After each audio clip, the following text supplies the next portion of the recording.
No music played in the nameless tavern in the Sentinel, and indeed there was very little sound except for the discreet, cautious murmurs of conversation, the soft pad of a barmaid's feet on stone, and the delicate slurping of the regular patrons, their tongues lapping at their flagons, eyes focused on nothing at all.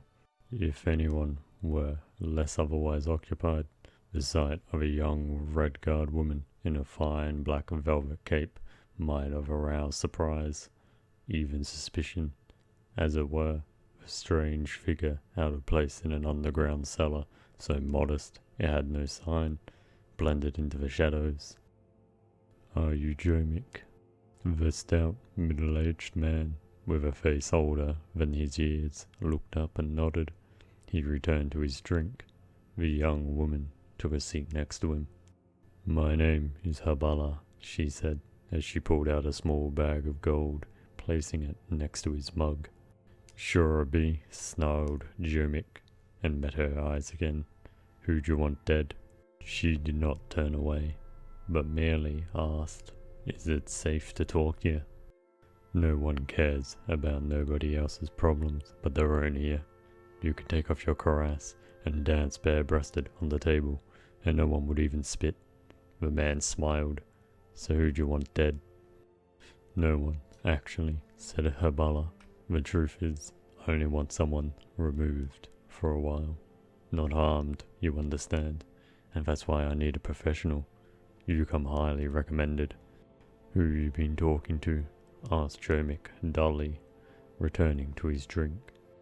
"A friend of a friend of a friend of a friend." "One of them friends don't know what they're talking about," grumbled the man. "I don't do that anymore." Habala quietly took out another purse of gold, and then another, placing them at the man's elbow. He looked at her for a moment, and then poured the gold out and began counting. As he did, he asked, "Who do you want removed?" "Just a moment," smiled Habala, shaking her head. "Before we talk details, I want to know you're a professional, and you won't harm this person very much, and you'll be discreet." "You want discreet?" The man paused in his counting. "Alright, I'll tell you about an old job of mine. It's been, by RK, I can hardly believe it, more than 20 years, and no one but me is alive who had anything to do with the job. This is back before the War of Petoni. Remember that?" "I was just a baby." "Course you was," Jomik smiled. "Everyone knows that King Lutan had an older brother, Grelith, who died, right? And then he's got his older sister, Abkai, what married that king fella in Daggerfall. But the truth's that he had 2 elder brothers." "Really?" Habala's eyes glistened with interest. "No lie," he chuckled. "Weedy, feeble fella called Arfago, the king and queen's firstborn. Anyhow, this prince was heir to the throne, which his parents wasn't too thrilled about. But then the queen squeezed out 2 more princes who looked a lot more fit. That's when me and my boys got hired on, to make it look like the first prince got took out by the Under King or some such story." "I had no idea," the young woman whispered. "Of course you didn't, that's the point." Jomik shook his head. "Discretion, like you said. We bagged the boy, dropped them off deep in an old ruin, and that was that. No fuss, just a couple of fellas, a bag, and a club." "That's what I'm interested in," said Habala. "Technique. My friend, who needs to be taken away, is also weak, like this prince. What is the club for?" "It's a tool. So many things. What was better in the past ain't around no more, just 'cause people today prefer ease of use to what works right. Let me explain. There's 71 prime pain centers in an average fella's body. Els and Khajiit, being so sensitive and all, get 3 or 4 more respectively. Argonians and Slodes, almost as many as 52 and 67. Jomik used his short, stubby fingers to point out each region of Habala's body. 6 in your forehead, 2 in your brow, 2 on your nose, 7 in your throat, 10 in your chest, 9 in your abdomen, 3 on each arm, 12 in your groin, 4 on your favourite leg, and 5 on the other. That's 63, replied Abala. No, it's not, growled Jermik. Yes, it is, the young lady cried back, indignant that her mathematical skills were being questioned.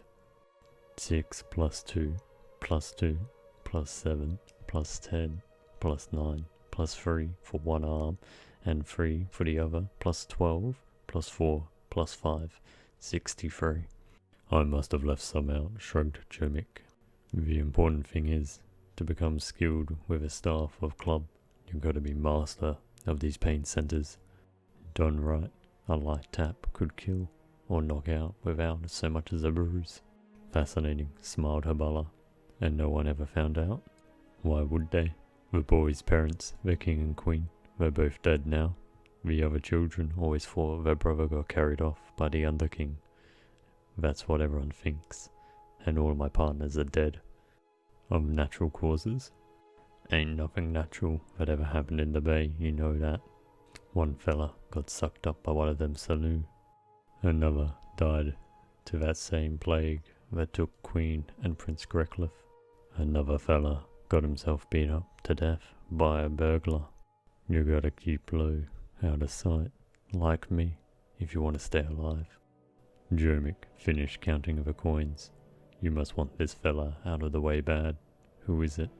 It's better if I show you, said Habala, standing up without a look back. She strode out of the nameless tavern.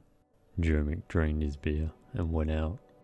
The night was cool, with an unrestrained wind surging off the water of the lilac bay, sending leaves flying like whirling shards. Habala stepped out of the alleyway next to the tavern and gestured to him. As he approached her, the breeze blew open her cape, revealing the armor beneath and the crest of the king of the Sentinel.